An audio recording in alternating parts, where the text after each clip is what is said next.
हम लोग last class में काइनेटिक थ्योरी ऑफ गैसेस पढ़ रहे थे, उसी को आगे कंटिन्यू कर रहे हैं। तो हमने आपको बताया था मैक्सवेल डिस्ट्रीब्यूशन लॉ। मैक्सवेल ने आइडियल गैस को किसी एक फिक्स टेम्परेचर पर एक जब ग्राफ बनाया तो उसमें वाई एक्सिस पर हमने जो क्वांटिटी लिया था F is the fraction of molecule dn/n, ये हुआ fraction of molecule moving with in speed range of 1 metre per second, और यहाँ पे था स्पीड। और ये बताओ मॉलिक्यूल की स्पीड किसी भी टेम्परेचर पर 0 से लेके कहाँ तक, इनफाइनाइट तक। एक स्पीड ऐसा था जिसके करस्पॉन्डिंग फ्रैक्शन ऑफ मॉलिक्यूल सबसे ज्यादा थी, उस स्पीड को हम लोगों ने क्या नाम दिया था, मोस्ट प्रोबेबल स्पीड। इसे हम लोगों ने नाम दिया था मोस्ट प्रोबेबल स्पीड, राइट। ये मोस्ट प्रोबेबल स्पीड है, वो स्पीड जिसके करस्पॉन्डिंग मॉलिक्यूल्स या फ्रैक्शन ऑफ मॉलिक्यूल सबसे ज्यादा है, उस स्पीड को हम लोग बोलते थे मोस्ट प्रोबेबल स्पीड। तो इन स्पीड की कुछ वैल्यूज, 3 स्टैंडर्ड यहाँ पे स्पीड डिफाइन करी गई हैं, और वो स्पीड एक है मोस्ट प्रोबेबल, एक है आरएमएस और एक है एवरेज, राइट। तो हम तुम्हें वो तीनों के रिजल्ट आपको डायरेक्ट इस्तेमाल करने हैं।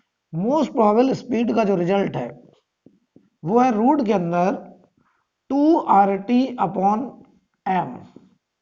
√2RT/m। ये किसका रिजल्ट है, मोस्ट प्रोबेबल स्पीड का, जहां पर R क्या है, यूनिवर्सल गैस कांस्टेंट, m क्या है, मोलर मास, यानी मास ऑफ 1 मोल। तो ये मास ऑफ 1 मोल है, ये मास ऑफ 1 मोल है। अच्छा, इसी रिजल्ट को हम लिख सकते हैं रूट के अंदर 2kT/m।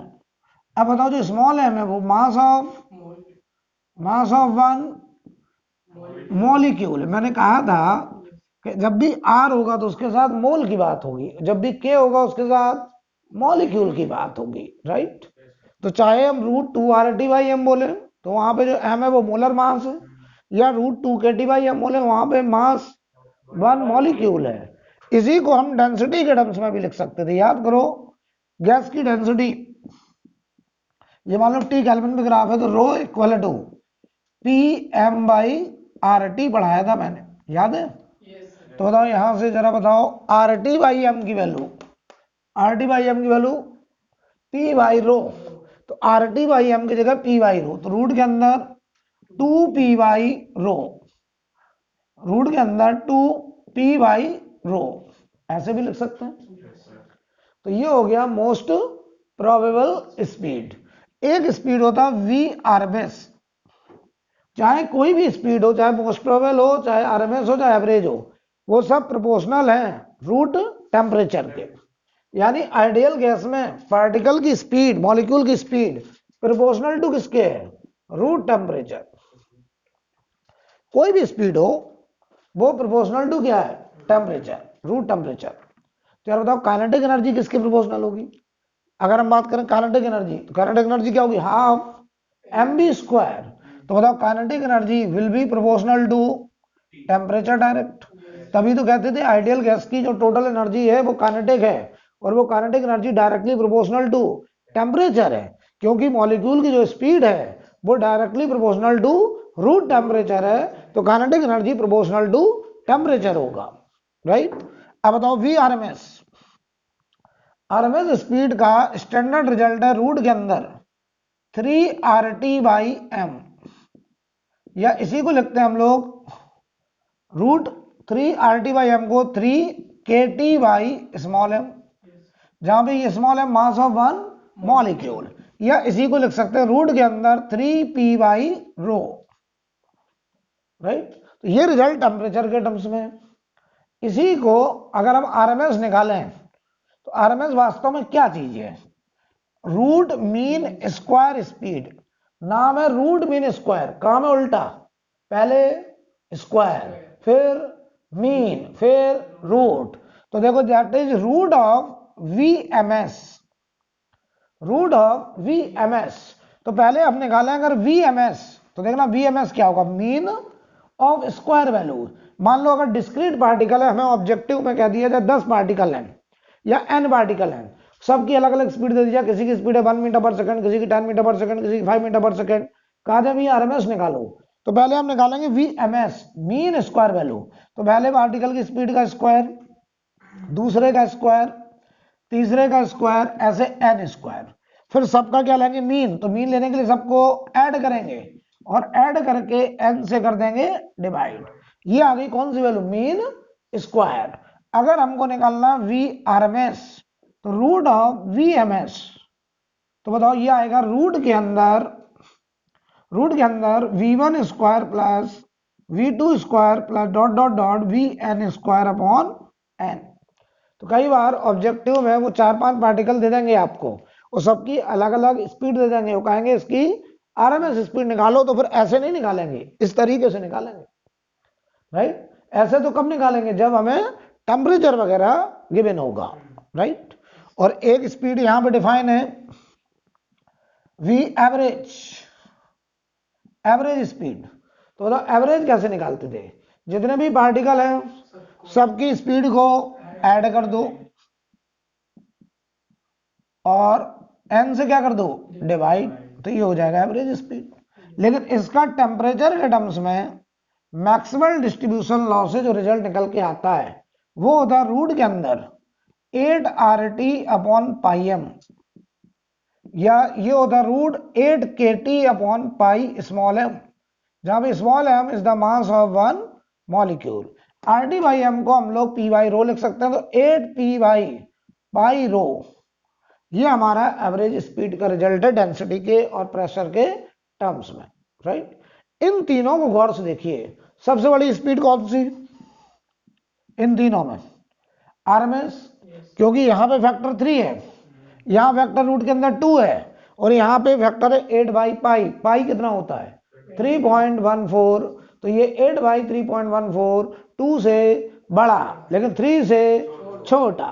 तो बताइए यहां पर वीआरएमएस सबसे बड़ा, उसके बाद एवरेज, और इन तीनों में सबसे कम स्पीड कौन सी है, VMP, that is most probable speed. तो इन तीनों में सबसे बड़ी स्पीड है आरएमएस, राइट। स्पीड कहां से कहां तक है, 0 से लेके इनफाइनाइट, लेकिन हमने 3 स्टैंडर्ड स्पीड डिफाइन करी हैं, आरएमएस, एवरेज और मोस्ट प्रोबेबल। और इन तीनों में सबसे बड़ी स्पीड कौन सी है, आरएमएस। इन तीनों में सबसे बड़ी स्पीड कौन सी है, आरएमएस, उसके बाद एवरेज, फिर एमपी, मोस्ट प्रोबेबल। और हम क्या देख रहे हैं यहां पे, इन तीनों में जो सबसे बड़ी स्पीड है, बताओ, एमपी सबसे छोटा, इसके बाद आएगा एवरेज, ऐसे। तो बताओ एवरेज के करस्पॉन्डिंग जो फ्रैक्शन होगा मॉलिक्यूल का, वो एमपी से थोड़ा कम होगा। आरएमएस और बड़ा है, इसके करस्पॉन्डिंग फ्रैक्शन ऑफ मॉलिक्यूल और छोटा होगा। बोलो भाई, तो क्या नोटिस कर रहे हैं हम, इन तीनों में जो स्पीड सबसे कम है उसके करस्पॉन्डिंग फ्रैक्शन ऑफ मॉलिक्यूल सबसे ज्यादा, और जो स्पीड सबसे बड़ी इन तीनों में, उस स्पीड को कैरी करने वाले मॉलिक्यूल की संख्या सबसे कम। यानी बताओ fraction of molecule corresponding to RMS is less than fraction of molecule corresponding to average is less than fraction of molecule corresponding to most probable। इन तीनों में सबसे बड़ी स्पीड मोस्ट प्रोबेबल आरएमएस है, उसके करस्पॉन्डिंग चलने वाले मॉलिक्यूल की संख्या इन तीनों में सबसे कम है।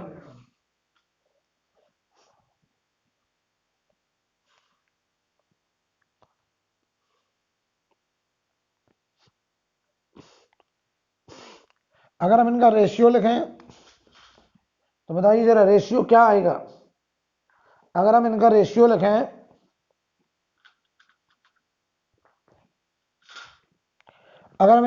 लिखें, तो वी आरएमएस, वी एवरेज और वी एमपी, इनका रेशियो होगा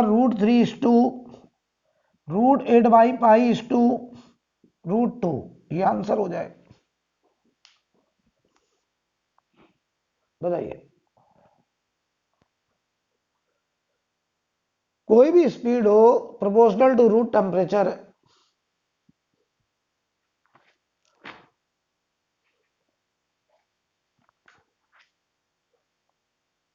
पाई रूट के अंदर है। यहां से देखो ना, आप यहां से देखिए, ये देखिए, कोई दिक्कत?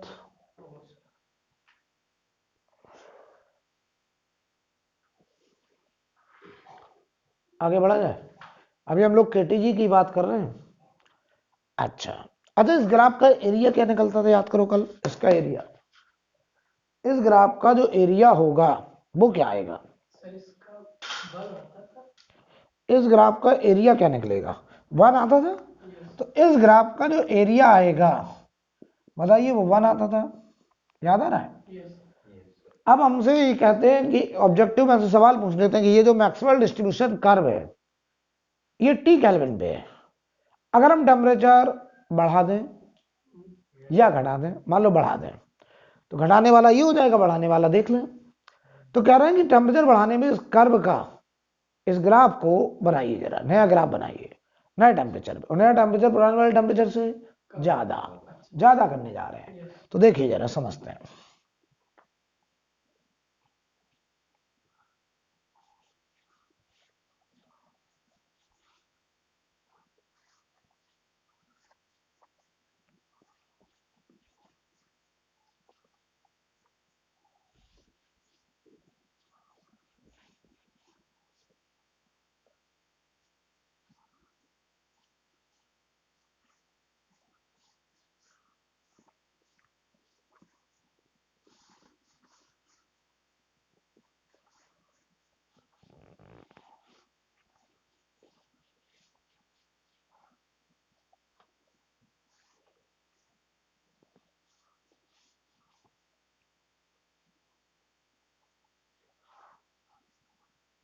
समझिएगा भाई, ठीक है।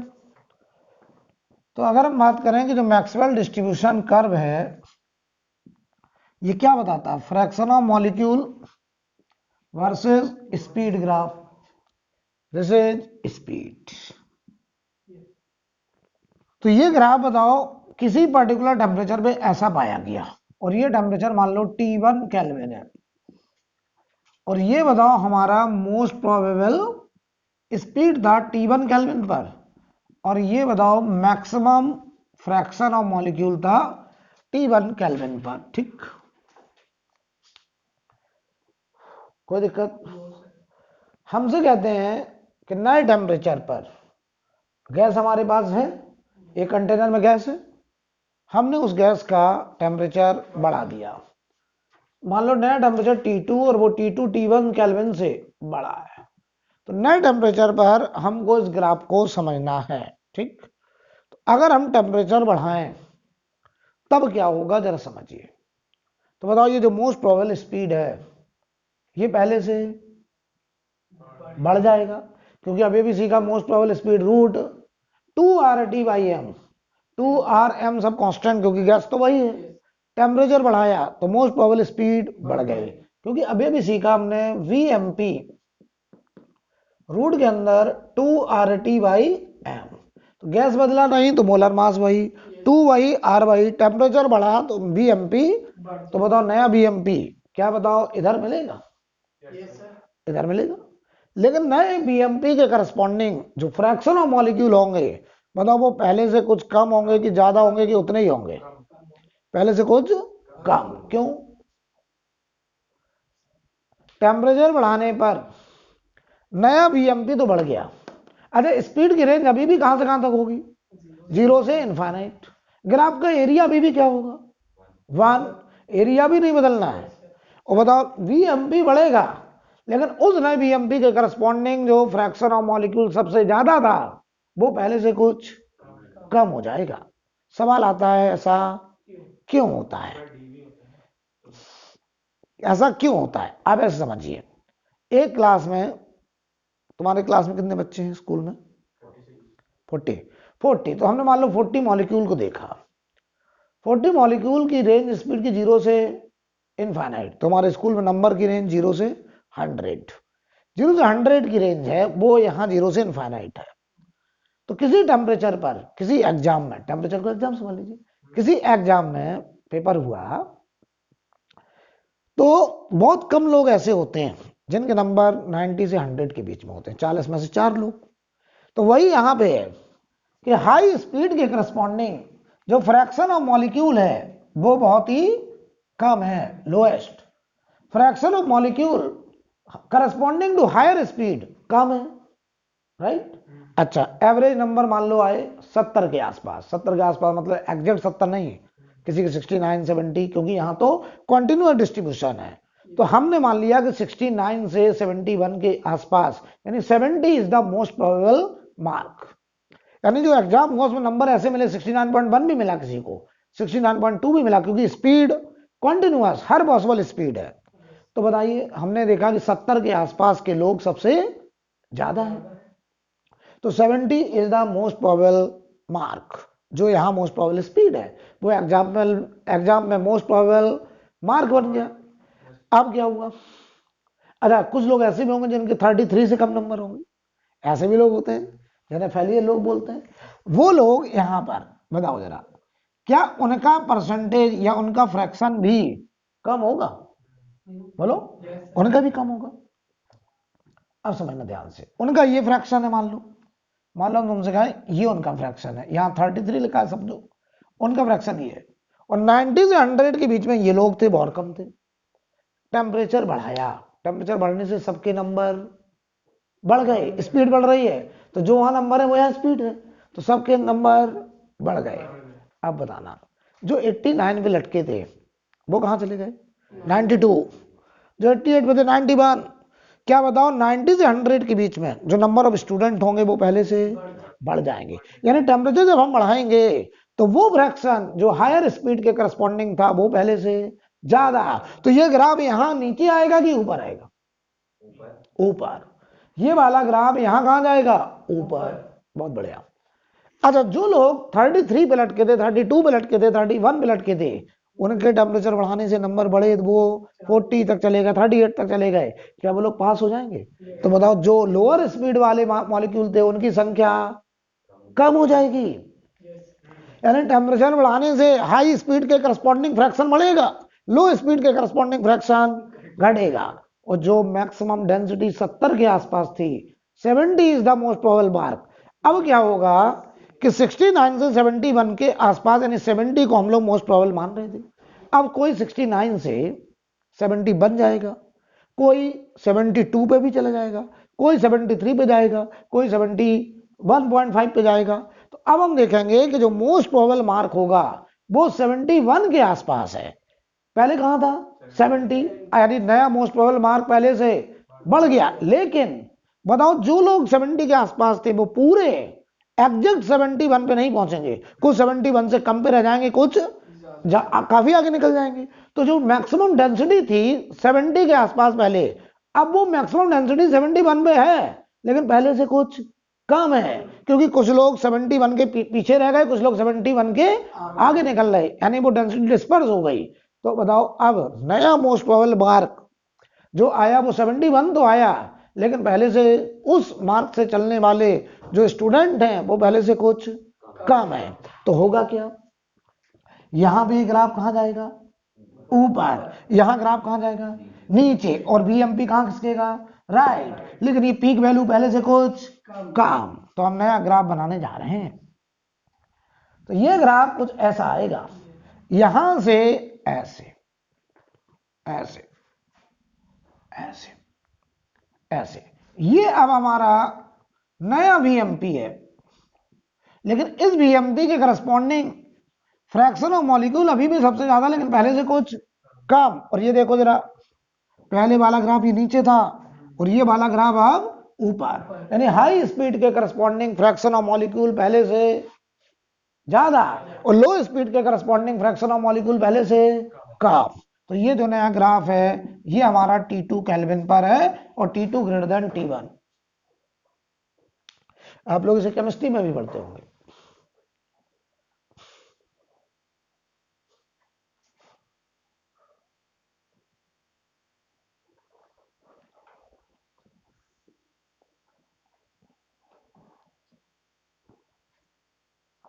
नोट कर लो बच्चों इसको आप।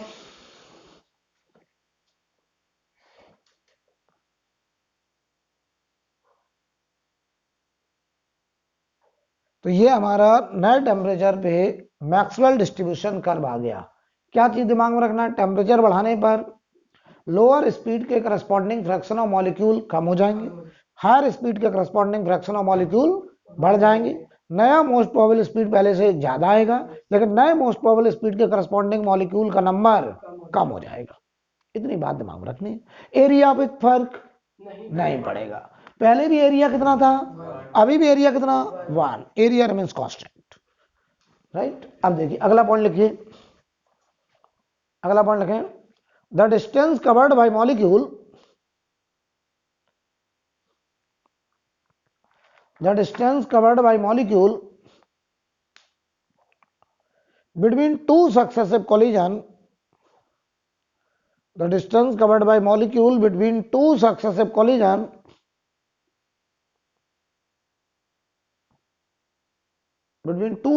collision क्या बोलेंगे इसको, मैंने क्या बोला, रैंडम मोशन होता है मॉलिक्यूल का। एक मॉलिक्यूल दूसरे मॉलिक्यूल से टकराया, उसके बाद क्या मिला, कुछ जगह खाली मिली, फिर दूसरे टकरा गया, तो बीच में जो गैप मिल रहा है उसे क्या बोलते हैं, फ्री पाथ। क्या बोलते हैं, फ्री पाथ। लेकिन that is free path, that is free path, that is free path, right. अच्छा एक बात और बताओ, एक कमरे में, ये कमरा है कंटेनर, इसमें हमने 2 मोल गैस, 1 मोल गैस भर दी हीलियम, कितने एटम, Na मतलब 10 की पावर 23 ऑर्डर के, वो लगातार आपस में टकराए जा रहे हैं। एक एटम दूसरे से टकराया, मान लो उसने x1 स्पेस उसको मिला चलने के लिए, अगली बार दूसरे कोलिजन में जरूरी x1 मिले, कम भी मिल सकता है क्योंकि बहुत रैंडम मोशन है। तीसरी बार उससे भी अलग मिलेगा। क्या हर बार कोलिजन में जो फ्री पाथ होगा, बताओ वो बराबर बराबर होगा कि अलग अलग, अलग अलग, क्योंकि रैंडम मोशन है। तो हम सारे फ्री पाथ का अगर मीन ले लें तो उसे क्या बोलेंगे, मीन फ्री पाथ। तो आगे लिखें इसी में, and mean of all free path, and mean of all free path is known as, and mean of all free path is known as mean free path, is known as mean free path, ठीक है। और mean free path का हम एक result दे रहे हैं, उसे आप याद रखिए, ऑब्जेक्टिव में सवाल उस पर डायरेक्ट आ जाता है। इस बार नीट में क्वेश्चन उसी पे आ गया, डायरेक्ट उसी इक्वेशन पे। और वो मीन फ्री पाथ का जो रिजल्ट है, लैम्डा बराबर 1/√2 पाई डी स्क्वायर एन, ठीक है। Lambda equal to 1/√2 pi D square N, जहां पे डी क्या है, D is the diameter of molecule, और जो स्मॉल एन है वो है number of molecule per unit volume. Small N क्या है, पहले अच्छे समझ लो, स्मॉल एन क्या चीज है, number of molecule per unit volume, number of molecule per unit volume. ये रिजल्ट याद होना चाहिए आपको, इस बार इस पर डायरेक्ट सवाल था। अब देखिए जरा, जो एन है, पीवी बराबर क्या होता है, एन के टी। अगर एनआरटी लगाएंगे तो एन क्या होगा, नंबर ऑफ मोल्स, और एन के टी लगाएंगे तो एन नंबर ऑफ, हम इस एन को, ये वाला एन क्या चीज है, number of molecule per unit volume, पर यूनिट वॉल्यूम। तो बताओ ये वाला एन और ये वाला एन सेम की अलग, अलग है। ये टोटल नंबर ऑफ मॉलिक्यूल है, जबकि ये वाला N number of molecule per unit volume. तो वॉल्यूम से डिवाइड कर दो, तो P बराबर एन बाई बी, क्या बताओ ये के टी आएगा इधर, तो बताओ P बाई के टी, ये क्या आ गया, एन बाई बी। ये बताओ वास्तव में एन बाई बी अगर कहा जाए तो क्या बताओ इस एन की जगह P बाई के टी लिख सकते हैं, क्योंकि अब ये बन गया हमारा number of molecule per unit volume, ये बन गया। अब हम यहां पे एन की जगह रख सकते हैं P बाई के टी। बोलो यार, कोई डाउट तो नहीं, चाहो तो हम इसको एन डैश कर दे रहे हैं, इसको इसको एंडेस कर दें, इसको चलो इसे एंडेस कर देना है ताकि कंफ्यूजन ना हो। Andes is the number of molecule per unit volume. ठीक, अब ठीक है, तो इस एंडेस की जगह हम बताओ पी बाई के टी लिख देंगे। तो बताओ लैम्डा मीन फ्री पाथ, तो पी बाई के टी रखो तो ऊपर चला गया के टी, के क्या था बोल्ट्जमैन कांस्टेंट, टी टेम्परेचर, तो रूट 2 पाई डी स्क्वायर, और बताओ यहां पर पी, ये आएगा हमारा मीन फ्री पाथ। ये प्रेशर और टेम्परेचर के टर्म्स में है, जबकि ये हमारा टोटल नंबर ऑफ मॉलिक्यूल के टर्म्स में, राइट। कोई दिक्कत? अच्छा एक बात और बताओ हमको जरा, मैक्सवेल डिस्ट्रीब्यूशन लॉ में मुझे एक डाउट आ रहा है, मुझे समझाइए जरा। आप कहना जरा कि टेम्परेचर T1 केल्विन है, तो इस स्पीड से चलने वाले मॉलिक्यूल का फ्रैक्शन ये है। मान लो हम कहते हैं 100 मॉलिक्यूल ऐसे हैं, 100 मॉलिक्यूल ऐसे हैं जो 50 मीटर पर सेकंड से चल रहे हैं T1 केल्विन पे। तो अगर हम टेम्परेचर ना बदलें तो क्या 50 मीटर पर सेकंड से चलने वाले मॉलिक्यूल की संख्या 100 ही रहेगी? यही तो मतलब है। मैक्सवेल डिस्ट्रीब्यूशन लॉ क्या कहता है कि किसी पर्टिकुलर टेम्परेचर पर किसी पर्टिकुलर स्पीड से चलने वाले मॉलिक्यूल का संख्या फिक्स है, और वो रेंज है स्पीड 0 से लेके कहां तक, इनफाइनाइट। तो आप बताओ 50 मीटर पर सेकंड से चलने वाले मॉलिक्यूल अगर T1 केल्विन पे 100 हैं, तो टेम्परेचर अगर हम कांस्टेंट रखें तो क्या बताओ मॉलिक्यूल जो 50 मीटर पर सेकंड से चलेंगे वो 100 ही रहेंगे? यस। लेकिन मुझे एक बात बताइए, वो मॉलिक्यूल T1 केल्विन पे लगातार एक दूसरे से टकरा रहे हैं, तो ये इससे टकराया, क्या स्पीड बदली होगी? क्यों नहीं बदली होगी? कोलिजन में वेलोसिटी नहीं बदलेगी। ये पार्टिकल, मान लो ये वो पार्टिकल है जो 50 मीटर पर सेकंड से जा रहा है, ये इससे टकराया, स्पीड बदली, इसकी स्पीड बदल गई, फिर ये दूसरे से टकराया, क्या फिर स्पीड बदली होगी? तो यार एक बात बताओ, 50 मीटर पर सेकंड से चलने वाले मॉलिक्यूल की संख्या क्यों नहीं बदल रही है? यस, क्योंकि कोलिजन कैसा, परफेक्टली इलास्टिक। मास कैसे है, बराबर बराबर, मॉलिक्यूल आर आइडेंटिकल, सबके मास क्या है, बराबर। मैंने बढ़ाया था, अगर perfectly elastic collision of identical body, velocity आपस में एक्सचेंज, तो ये मान लो 50 मीटर पर सेकंड से आ रहा है, इससे टकराया, तो ये इसने इसको दे दी और इसको अपनी ले ली, तो बताओ एक मॉलिक्यूल 50 वाला कम हुआ तो एक नया तैयार हो गया, फिर ये किसी से टकराया, ये उसको देगा, तो बताओ क्या 50 मीटर पर सेकंड से चलने वाले मॉलिक्यूल की संख्या बदलेगी कि फिक्स रहेगी? फिक्स रहेगी, राइट। तो वो बताओ लगातार कोलिजन होता भी रहे तब भी किसी पर्टिकुलर स्पीड से चलने वाले मॉलिक्यूल का फ्रैक्शन बदलने वाला कब बदलेगा? जब तक कि हम टेम्परेचर ना चेंज करें, राइट। अगला पॉइंट लिखिए, अगला पॉइंट लिखें।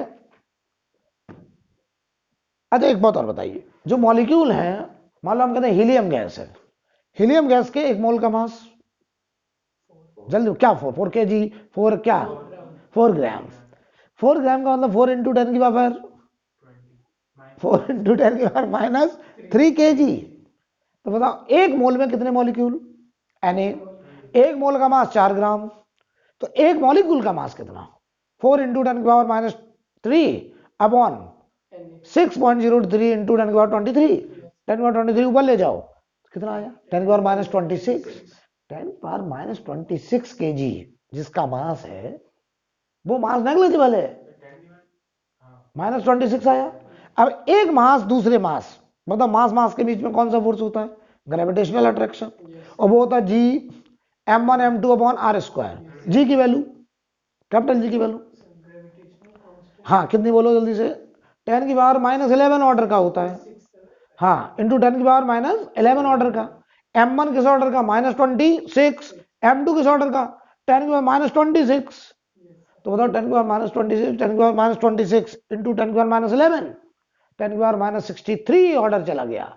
तो बताओ ये जो फोर्स आ रहा है वो 10 की पावर माइनस 63 न्यूटन ऑर्डर का, तो this force is negligible tending to 0। तो हम आइडियल गैस के मॉलिक्यूल के बीच में ग्रेविटेशनल अट्रैक्शन को कंसीडर नहीं करेंगे, यानी वहां कोई ग्रेविटेशनल फील्ड नहीं होगा। अगर ग्रेविटेशनल फील्ड नहीं तो वहां ग्रेविटेशनल पोटेंशियल एनर्जी का कोई कॉन्सेप्ट भी नहीं होगा।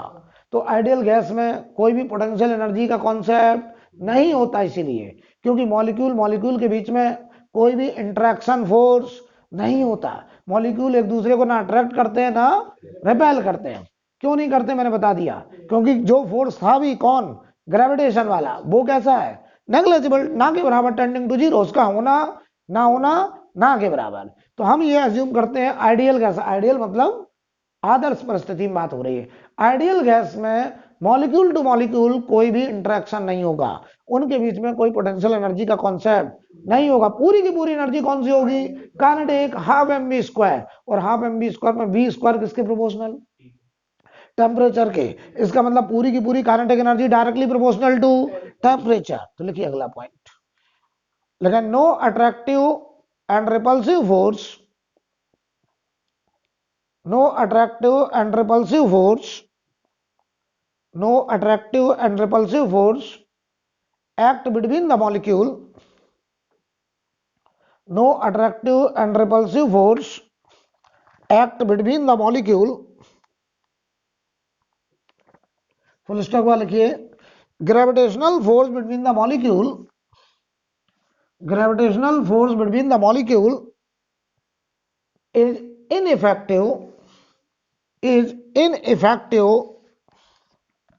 is ineffective due to extremely small masses. Gravitational force between molecule is ineffective due to extremely small masses and very high speed of molecules, and very high speed of molecules, and very high speed of molecule.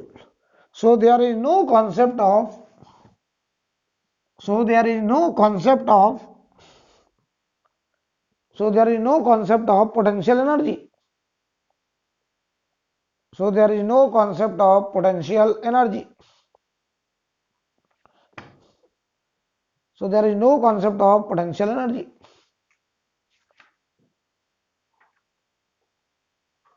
Right? Total energy of ideal gas, total energy of ideal gas is purely kinetic.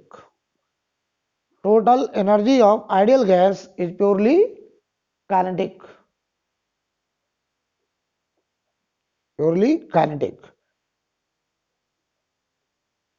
And kinetic energy is proportional to, and kinetic energy is proportional to, and kinetic energy is proportional to absolute temperature of gas.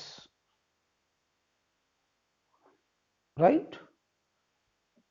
बताओ, यानी ideal gas में total energy कौन सी होगी, kinetic, और वो kinetic energy किसके proportional होगी, टेम्परेचर की। अब सवाल ये आता है, तो हम तुमसे बोले गैस की इंटरनल एनर्जी, आगे चल के मैं ऐसा कभी भी वर्ड यूज करूं आइडियल गैस की इंटरनल एनर्जी, तो क्या तुम्हारे दिमाग में आएगा, पोटेंशियल की काइनेटिक, और वो kinetic energy directly proportional to temperature होगा। राइट? एक बात हमें और क्लियर कर दीजिए यहां पर, अब काइनेटिक एनर्जी रखने के कई तरीके हो सकते हैं, कई तरीके की काइनेटिक एनर्जी हम पढ़ चुके हैं, कौन कौन, ट्रांसलेशनल, रोटेशनल, वाइब्रेशनल, ऐसी काइनेटिक एनर्जी हो सकती है। हम लोग रूम टेम्परेचर के आसपास बात करेंगे, तो रूम टेम्परेचर के आसपास केवल दो तरीके की एनर्जी होती है, कौन कौन, ट्रांसलेशनल और रोटेशनल। वाइब्रेशनल हाई टेम्परेचर पे होता है, तो उसे हम लोगों को पढ़ना भी नहीं है, हमें केवल पढ़ना ट्रांसलेशनल और रोटेशनल। अब सवाल आता है, ट्रांसलेशनल काइनेटिक एनर्जी किसकी वजह से होती थी, हाफ एम बी स्क्वायर, यानी लीनियर वेलोसिटी की वजह से। जो वेलोसिटी होगी, वो जो एनर्जी होगी वो कौन सी, काइनेटिक, ट्रांसलेशन वाली। अब एक मोनोएटॉमिक गैस का मॉलिक्यूल, अभी समझाते हैं, एक मोनोएटॉमिक गैस का मॉलिक्यूल, थोड़ा समझिए, एक मोनोएटॉमिक गैस का मॉलिक्यूल, मान लो हीलियम गैस है, बहुत रैंडम मोशन है, उसके बाद वेलोसिटी 3D में हो सकती है, उसके बाद एक्स कंपोनेंट भी हो सकता है, वाई भी हो सकता है, और जेड भी हो सकता है। तो वो अपनी काइनेटिक एनर्जी का कुछ share half M B x square में, कुछ half M B Y square में, half M B Z square में, तो वो अपनी ट्रांसलेशनल काइनेटिक एनर्जी को 3 तरीके से डिस्ट्रीब्यूट कर सकता है। उन तरीके को बोलते हैं हम लोग डिग्री ऑफ फ्रीडम, और एक मोनोएटॉमिक गैस का मॉलिक्यूल अपनी टोटल ट्रांसलेशनल काइनेटिक एनर्जी को कितने डिग्री ऑफ फ्रीडम में बांट सकता है? 3 में। और वो तीनों ट्रांसलेशनल की डिग्री ऑफ फ्रीडम है। बोलो भाई, जवाब दीजिए। एक मोनोएटॉमिक गैस का मॉलिक्यूल, ये मान लो पॉइंट मास है। मोनोएटॉमिक गैस का मॉलिक्यूल पॉइंट मास होगा। ये हीलियम का मॉलिक्यूल, ये एक्सिस ऑफ रोटेशन, बताओ ये मास इसी एक्सिस पे है, मोमेंट ऑफ इनर्शिया 0, इस वाई एक्सिस के अबाउट 0, जेड एक्सिस के अबाउट, क्योंकि वो तीनों एक्सिस उसी पॉइंट मास से पास कर रहे हैं, तो वो पॉइंट मास इन 3 एक्सिस के अबाउट स्पेन नहीं कर सकता। तो इन तीनों एक्सिस के अबाउट कोई रोटेशनल काइनेटिक एनर्जी डेवलप नहीं हो सकती। तो हम बोलेंगे कि मोनोएटॉमिक गैस के मॉलिक्यूल के पास जो भी एनर्जी होगी काइनेटिक, वो पूरी ट्रांसलेशनल काइनेटिक, और वो ट्रांसलेशनल काइनेटिक एनर्जी को रखने के कितने डिग्री ऑफ फ्रीडम? 3। तो मोनोएटॉमिक गैस का डिग्री ऑफ फ्रीडम कितना होता है? 3। और वो भी तीनों कौन सा? Translational degree of freedom. तो अभी हम लोग एक टर्म पढ़ेंगे, डिग्री ऑफ फ्रीडम। आगे चल के हम ये भी बताएंगे कि मोनोएटॉमिक गैस का मॉलिक्यूल ट्रांसलेशनल काइनेटिक एनर्जी का कुछ share half M B x square में, कुछ half M B Y square, half M B Z square. तो आगे एक लॉ आएगा, law of equipartition of energy, जो ये कहता है कि वो मॉलिक्यूल अपना half M B x square में energy, half M B Y square में एनर्जी और half M B Z square में हर डिग्री ऑफ फ्रीडम में बराबर बराबर एनर्जी बांटता है। राइट, ये है law of equipartition of energy. यानी गैस के केस में किसी मॉलिक्यूल का अगर 3 डिग्री ऑफ फ्रीडम, मान लो हीलियम गैस है, कितना डिग्री ऑफ फ्रीडम? और एक हीलियम गैस का मॉलिक्यूल मान लो 60 जूल एनर्जी रख रहा है, कितना? तो बताओ उसका हर डिग्री ऑफ फ्रीडम में 20 जूल 20 जूल 20 जूल का बंटवारा होगा। राइट, मान लो हम कहते हैं डायटोमिक गैस के मॉलिक्यूल का डिग्री ऑफ फ्रीडम 5 है और वो टोटल एनर्जी 50 जूल रख रहा है, तो हर डिग्री ऑफ फ्रीडम में कितना कितना? 10-10 जूल। जिसमें से ट्रांसलेशन के कितने डिग्री ऑफ फ्रीडम? 3, रोटेशन के 2। तो ट्रांसलेशन में काइनेटिक एनर्जी 30 जूल, रोटेशन में 20 जूल। लेकिन हर डिग्री ऑफ फ्रीडम में बराबर बराबर, चाहे वो डिग्री ऑफ फ्रीडम ट्रांसलेशन का हो चाहे वो रोटेशन का हो। That is law of equipartition of energy. अभी कराएंगे, लेकिन उसके पहले केटी जी पर कुछ सवाल करिए। पहला क्वेश्चन लिखिए, लेकिन the RMS speed of O2, question लिखिए, the RMS speed of O2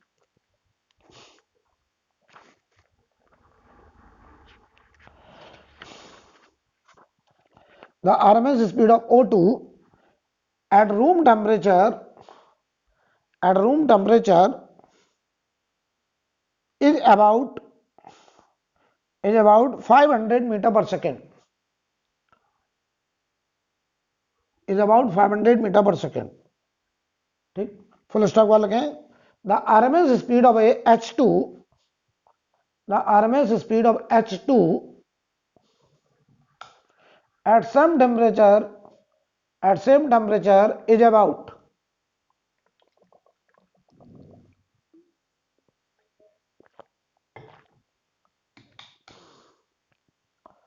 the RMS speed of H2 at same temperature is about। ठीक है, तो बताओ भाई RMS स्पीड क्या होता था बेटा? VRMS, जल्दी जल्दी बोलो। रूट के अंदर 3RT/m पढ़े थे? तो बताओ RMS स्पीड ऑफ H2 अब और RMS speed of O2 will be equal to 3R और T सबके लिए सेम टेम्परेचर कहाँ है? तो रूट के अंदर मास ऑफ O2, नीचे मास ऑफ H2, ये आएगा, इनवर्सली प्रोपोर्शनल है ना। तो बताओ मास ऑफ O2, जल्दी जल्दी बोलो।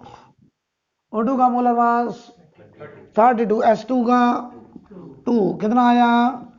16, 4 आ गया। तो बताओ speed of H2 RMS 4 times of RMS speed of O2। O2 का कितना दिया है? 500। तो आंसर बोलो, RMS स्पीड ऑफ H2 क्या 2000 आ गया बेटा? 2000 मीटर पर सेकेंड आंसर।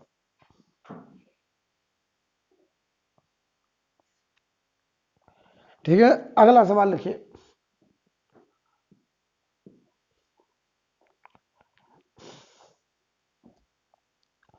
ठीक है, कोई दिक्कत? लेकिन the RMS speed of O2 molecule, अगला सवाल, the RMS speed of O2 molecule, the RMS speed of O2 molecule in a gas, in a gas, in a gas is V, is V, full stop वाला लिखें, if temperature is doubled, if temperature is doubled and O2 molecule, and O2 molecule dissociate, and O2 molecule dissociate into oxygen atom, O2 molecule dissociate into oxygen atom, then RMS speed will be, then RMS speed will be, then RMS speed will be, चलो बताओ जल्दी से, पहले RMS speed कितनी थी? V दिया है, तो ये बताओ V बराबर रूट के अंदर 3RT बाई एम। अब बताओ जल्दी से, नई आरएमएस स्पीड V डैश, ये हमको निकालना है, ठीक। टेम्परेचर क्या करा? डबल। तो बताओ 3RT, RT की जगह कितना? 2T। बहुत बढ़िया, बहुत बढ़िया। मास बोलो, मोलर मास m/2। पहले O2 था, अब O हो गया। O2 का मोलर मास 32, O का 16, आधा हो गया। तो बताओ जल्दी से डिवाइड कर दो, तो B डैश अपॉन V, ये बताओ 4 हो जाएगा मेरे ख्याल से। तो रूट के अंदर 4/1, तो V dash is equal to 2V, ये आंसर आ गया। यानी नई आरएमएस स्पीड पुरानी वाली आरएमएस स्पीड का डबल आएगा। तो ऐसे छोटे छोटे सवाल ऑब्जेक्टिव में आपको देखने को मिलेंगे। अगला सवाल, अगला सवाल, four particle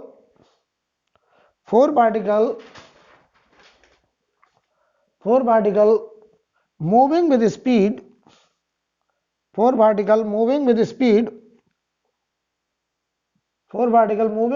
1, 0, 2 and 3 meter per second, 1, 0, 2 and 3 meter per second,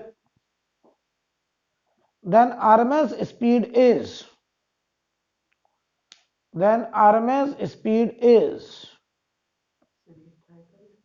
करिए, then RMS speed is, हमको क्या निकालना है? VRMS। तो पहले क्या निकालेंगे? VMS। तो VRMS is the root of VMS, और VMS का मतलब मीन स्क्वायर स्पीड, यानी पहले सबके क्या करो? स्क्वायर, फिर क्या करो? मीन। तो स्क्वायर देखो, V1 square, V2 square, V3 square, V4 square, और नीचे डिवाइड बाई 4 से डिवाइड हो गया, ये आएगा VMS। तो VMS आया 1 square, 0 square, 2 square, 3 square upon 4। तो 1, 4, 5 और 9, 14/4, 7/2, 3.5। तो बताओ VRMS कितना आ गया बेटा? VRMS is root of VMS, ये आएगा रूट के अंदर 3.5 मीटर पर सेकेंड, ये आएगा VRMS। ठीक है, तो ये बहुत छोटे छोटे सवाल हैं, मतलब ऐसे आप कहीं ना कहीं देखेंगे।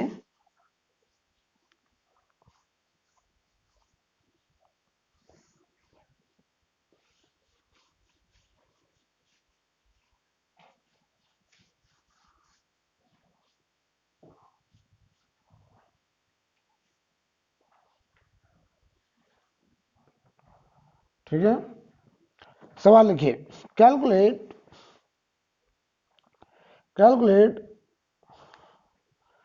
RMS speed of N2, RMS speed of N2, RMS speed of N2 RMS speed of N2 at STP। STP मतलब स्टैंडर्ड टेम्परेचर कितना होता है? स्टैंडर्ड टेम्परेचर बताओ जल्दी से। चलो स्टैंडर्ड प्रेशर बता दीजिए। 180 एम 1 एटमॉस्फेयर। 1 एटमॉस्फेयर पास्कल में कितना होता है?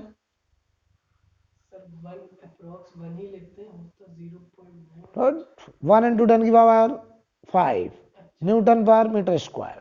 करिए करिए। हाँ मैंने क्या बोला? Calculate RMS speed of N2 at STP। The density of N2 दिया गया है रो बराबर 1.25 kg per metre cube. 1.25 kg per metre cube. ठीक है, तो बताओ वी RMS अभी अभी सिखाया, आज ही सिखाया है रूट के अंदर 3RT/m। लेकिन हमें N2 गैस है, हम एक काम करेंगे प्रेशर और डेंसिटी के टर्म्स में लाएंगे। तो याद करो इसी को क्या लिख सकते थे रूट के अंदर 3p/रो। STP है तो रूट के अंदर 3, प्रेशर बोलो 1 इंटू 10 की पावर 5, 1 एटमॉस्फेयर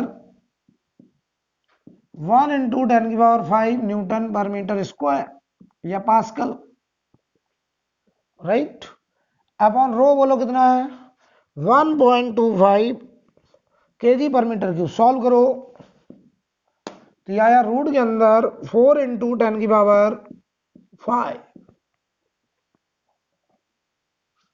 देख लो बेटा, तो ये कितना होगा?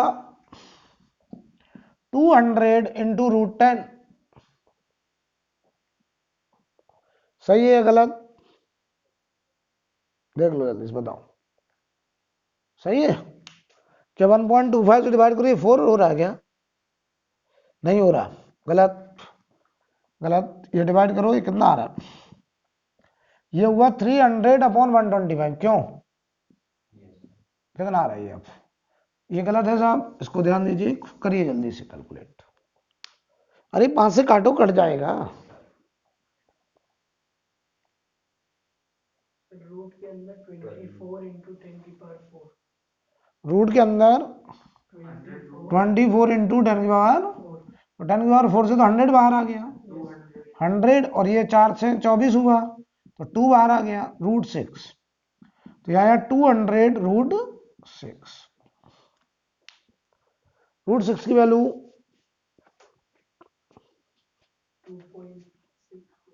2.4 2.6 नहीं हो सकता ना, 625 होता 25, 2.5 2.5 हो जाएगा, 6.25 ज्यादा, 2.4 मान लो, 2.4 से थोड़ा ज्यादा।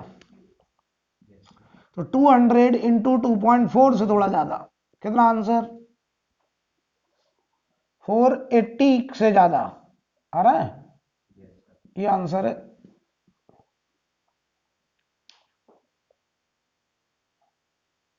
एक पेन दे दो हमको जरा।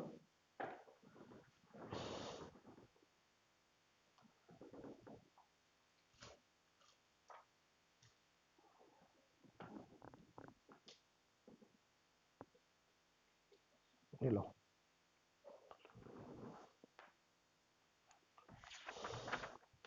अगला सवाल करेंगे।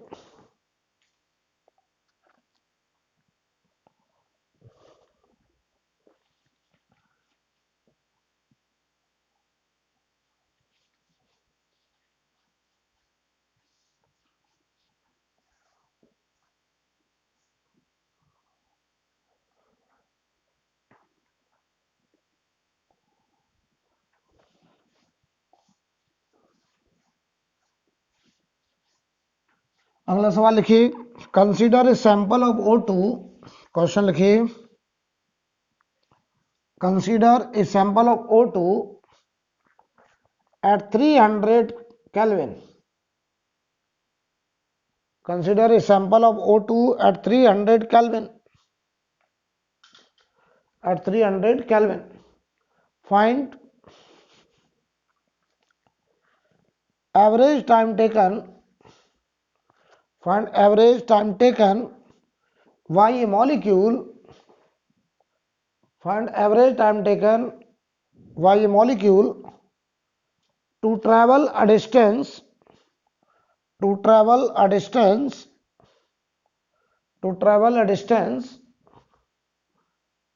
equal to diameter of earth, equal to diameter of earth। बताइए, कह रहा है कि एक मॉलिक्यूल अर्थ के डायमीटर के बराबर डिस्टेंस कवर करने में कितना टाइम लेगा, वो भी एवरेज टाइम। पढ़ लो सवाल। तो मॉलिक्यूल को टाइम निकालना है, कितना डिस्टेंस चलना है, डायमीटर, कितनी स्पीड से चलना है, एवरेज स्पीड से। बोलो भाई, कोई दिक्कत है क्या? अर्थ का डायमीटर बोलो, बोलो जल्दी से। अर्थ की रेडियस बोलिए,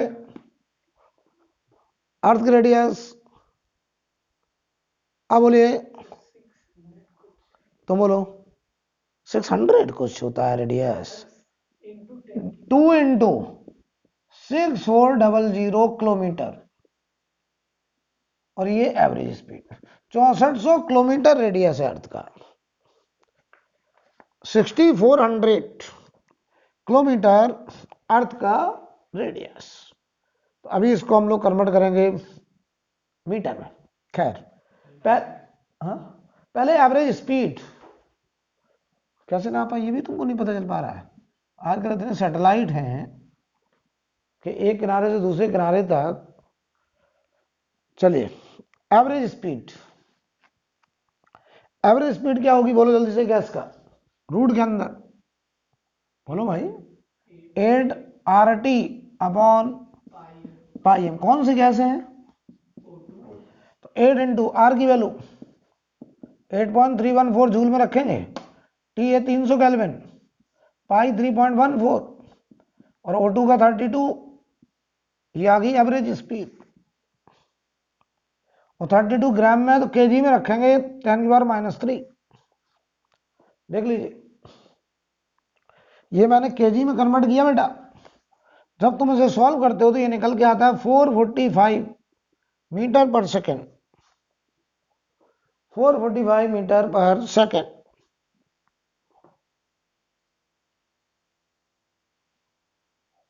ठीक है, कोई दिक्कत है क्या? अब बताइए, टाइम बताओ, यहां पे निकालने चला मैं टाइम बराबर डायमीटर 2 इंटू 6400 इंटू 10⁻³ ये हुआ मीटर में। स्पीड कितनी आई है? 445 मीटर पर सेकेंड। तो आंसर आएगा समय में, सेकंड में। तो सेकंड में जो आंसर आ रहा है वो आ रहा है 24764 सेकंड। ये घंटे में लगभग 8 घंटा।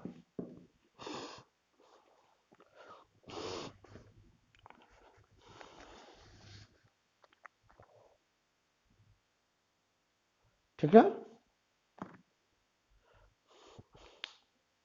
इतना टाइम और क्या।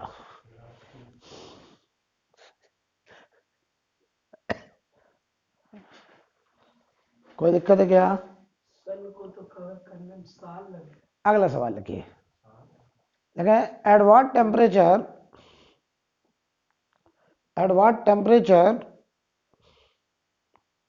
at what temperature the mean speed of the molecule, at what temperature the mean speed of the molecule of H2 gas, the mean speed of molecule of H2 gas is equal to escape speed from the earth, is equal to escape speed from the earth, is equal to escape speed from the earth। ठीक है, बताओ सवाल पढ़ लो पहले क्या कहा गया। कह रहे हैं वो कौन सा टेम्परेचर है जिस टेम्परेचर पे H2 के मॉलिक्यूल की एवरेज स्पीड अर्थ से किसी पार्टिकल को अगर अर्थ के अट्रैक्शन से फ्री कराना है तो उसकी एस्केप स्पीड के बराबर हो जाए। तो वो कौन सा टेम्परेचर है जिस टेम्परेचर पर H2 का मॉलिक्यूल एस्केप स्पीड के बराबर स्पीड अचीव करता है। एस्केप स्पीड कितनी होती है? ये सब 9-10 में पढ़ा होगा तुमने। ग्रेविटेशन में एस्केप वेलोसिटी, अर्थ की सरफेस से अगर किसी पार्टिकल को फ्री कराना है तो उसको कम से कम कितनी स्पीड से फेंकें? 11.2 किलोमीटर पर सेकेंड, 11.2 किलोमीटर पर सेकेंड से प्रोजेक्ट करना चाहिए, दैट इज एस्केप स्पीड। तो ध्यान दीजिए तो हमारे S2 का एवरेज स्पीड बराबर v एस्केप होना चाहिए, v एस्केप। ठीक, ये बड़ा स्टैंडर्ड है, सब बड़ा है ये, बड़ा होगा ना। हाँ, ये भी आएगा ग्रेविटेशन में पढ़ाऊंगा तो पढ़ाऊंगा ये सब। तो v average equal to v escape करना है। ठीक, और बताओ एवरेज स्पीड कितनी? रूट के अंदर 8RT अपॉन पाई m, क्यों? और ये किसके बराबर? 11.2 किलोमीटर पर सेकेंड। हम इसे कन्वर्ट किसमें करेंगे? Metre per second. अर्थ के सरफेस से किसी पार्टिकल को एस्केप कराने के लिए जो स्पीड होती है वो होती है रूट के अंदर 2g/RE, root 2g/RE, 2g 9.81, RE radius of earth. जब ये सब वैल्यू रखते हो तब ये निकल के कितना आता है? 11.2 किलोमीटर पर सेकेंड, ये निकल के आता है। ठीक है, अब देखिए यहां पे हमें टी निकालना बेटा। रूट के अंदर बोलो, चलो 8R की वैल्यू 8.314 जूल में रखते हैं। टी बोलो कितना निकालना है? पाई बोलो 3.14, एम बोलो कौन सी गैस है? H2, तो 2 ग्राम है केजी में, 2 इंटू 10 की पावर -3। इधर बोलो 11.2 इंटू 10 की पावर 3, ये मीटर पर सेकेंड। बोलो सॉल्व होने पर टी बराबर 11,864 केल्विन। ये वो टेम्परेचर है जिस टेम्परेचर पर S2 का मॉलिक्यूल अपनी एवरेज स्पीड अर्थ से एस्केप स्पीड के बराबर अचीव कर लेगा। राइट? क्यों नहीं बता सकते? 273 माइनस कर दीजिए, क्या प्रॉब्लम है? अरे ये सब इमेजिनरी बात चल रही ना यार, कि हम गैस के मॉलिक्यूल को वो स्पीड देना चाहते हैं जो अर्थ के एस्केप स्पीड के बराबर हो जाए। ये सब इमेजिनरी बात है। मतलब जैसे कोई पार्टिकल है वो अर्थ के अट्रैक्शन से फ्री हो जाए, अर्थ के अट्रैक्शन से निकल जाएगा, छोड़ देगा अर्थ को, स्पेस में चला जाएगा, फ्री फ्रॉम ग्रेविटेशन।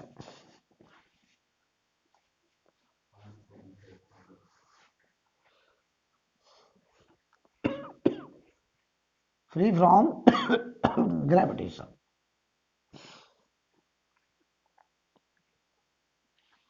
अर्थ किसी भी बॉडी को अपने ग्रेविटेशन से बांध के रखना चाहती है, तो अगर हम उसके ग्रेविटेशन से फ्री कराना चाहते हैं तो हम उसे इतनी काइनेटिक एनर्जी दें कि वो उस पार्टिकल की बाइंडिंग एनर्जी से ज्यादा हो जाए। तो बाइंडिंग एनर्जी बांध के रखना चाहता है और काइनेटिक एनर्जी उसे रिलीज कराना चाहता है, तो हम इतनी काइनेटिक एनर्जी दे दें कि बाइंडिंग एनर्जी को एक्सीड कर जाए, तो वो पार्टिकल अर्थ के ग्रेविटेशन से फ्री हो जाएगा, बाहर चला जाएगा और स्पेस में घूमने लगेगा। राइट, चलिए अगला सवाल रखें। The average translational kinetic energy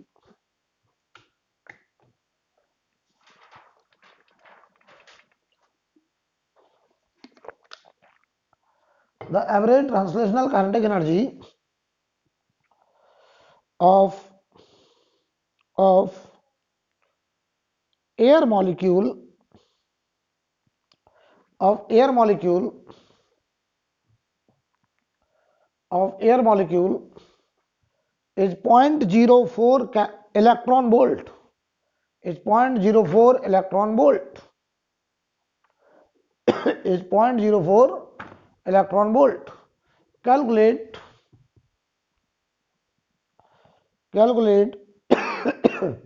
temperature of air calculate temperature of air, bracket में लिखे बोल्ट्जमैन कांस्टेंट के इक्वल टू, बोल्ट्जमैन कांस्टेंट के इक्वल टू 1.38 इंटू 10 की पावर माइनस 23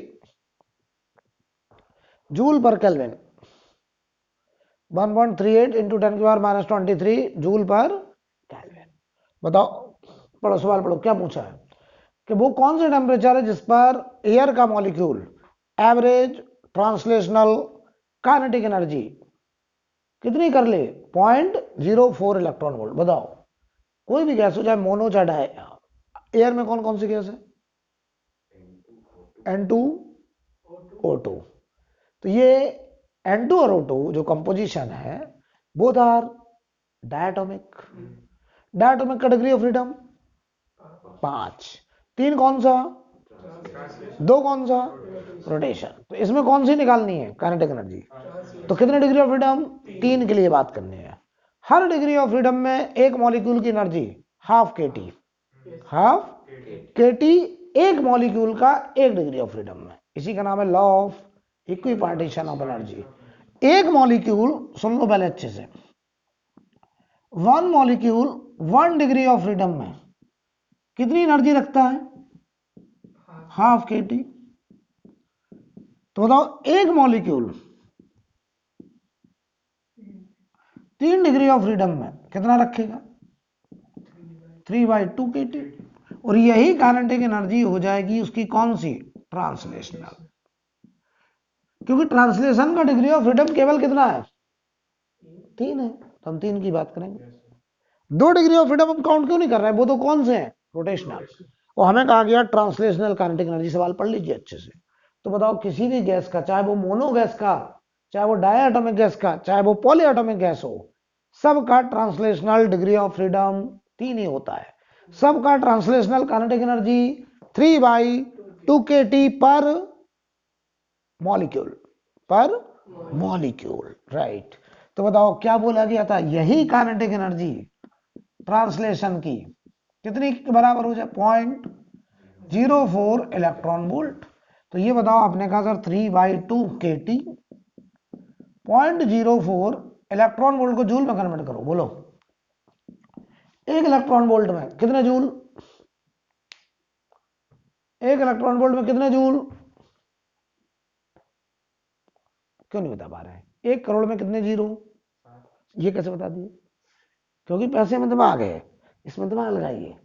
बताइए, इलेक्ट्रॉन वोल्ट में कितने जूल, तो ये होगा 1.6 इंटू 10 की पावर माइनस 19। करोड़ मत गिनिए, जूल गिनिए, तभी करोड़ तक पहुंच पाओगे। ये समझ लीजिए।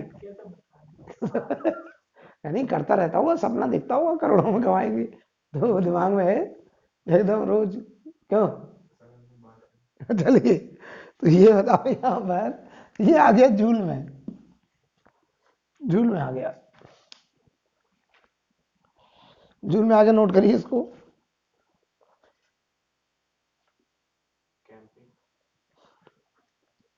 यहां से हमको क्या निकालना है, टेम्परेचर, कि किस टेम्परेचर पर average translational kinetic energy 0.04 electron volt होगी। 3/2 के की वैल्यू कितनी दी गई, 1.38 इंटू 1.38 ना, इंटू 10 की पावर -23। ठीक है भाई, और ये टेम्परेचर हमको चाहिए 0.04 इंटू 1.6 इंटू 10 की पावर -19। यहां से जरा टी निकाल लो बेटा, टी बराबर 309, yes correct answer, 309 kelvin, 309 kelvin. ठीक है, अब एडेड डालें degree of freedom, degree of freedom.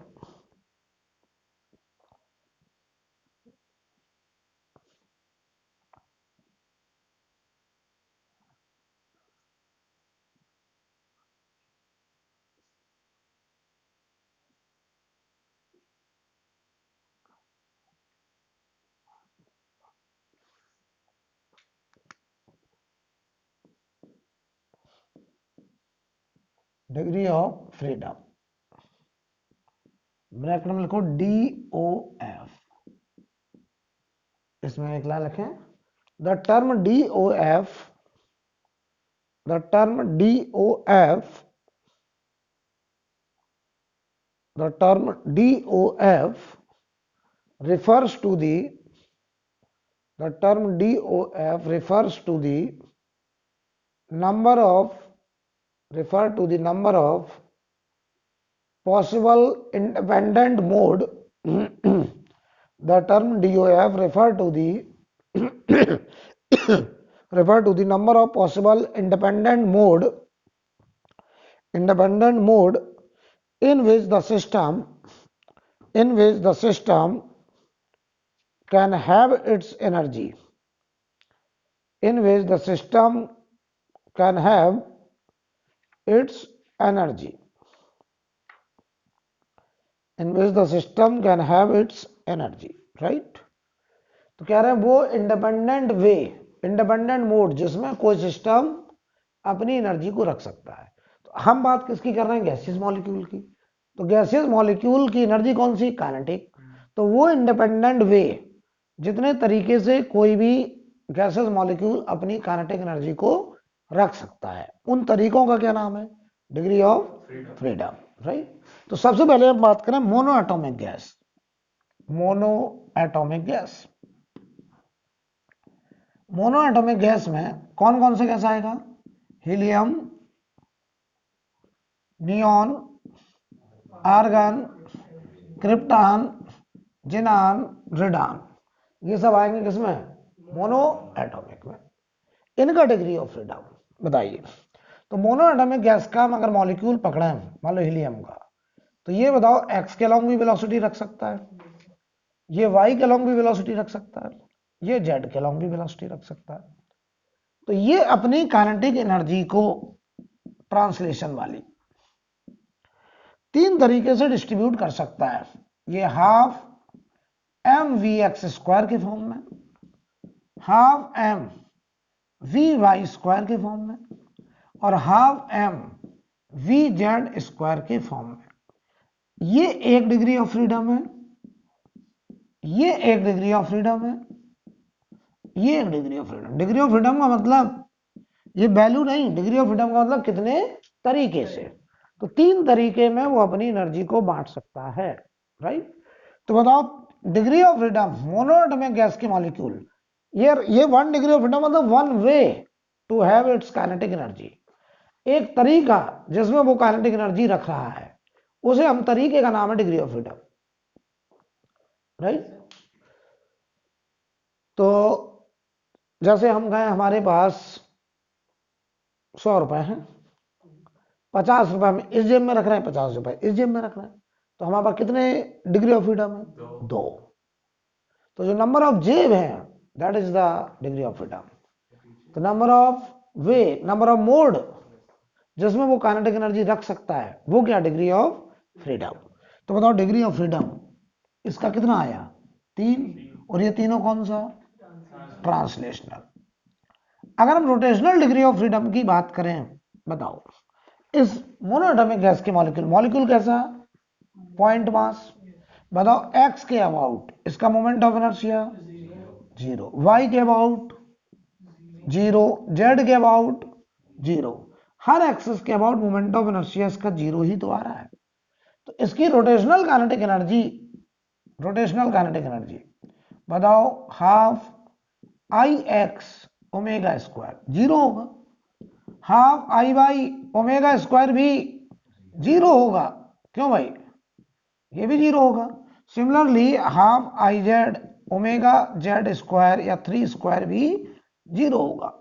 तो बताओ ये कोई भी रोटेशनल काइनेटिक एनर्जी नहीं रखेगा। कौन? मोनो एटॉमिक गैस का मॉलिक्यूल। तो इसके पास रोटेशन का कोई भी डिग्री ऑफ फ्रीडम नहीं है। यानी मोनो एटॉमिक गैस के मॉलिक्यूल के पास टोटल डिग्री ऑफ फ्रीडम कितने? 3। और वो 3 कौन से? ट्रांसलेशन। अब आते हैं हम लोग डाई एटॉमिक के लिए। डाई एटॉमिक और लीनियर पॉली एटॉमिक।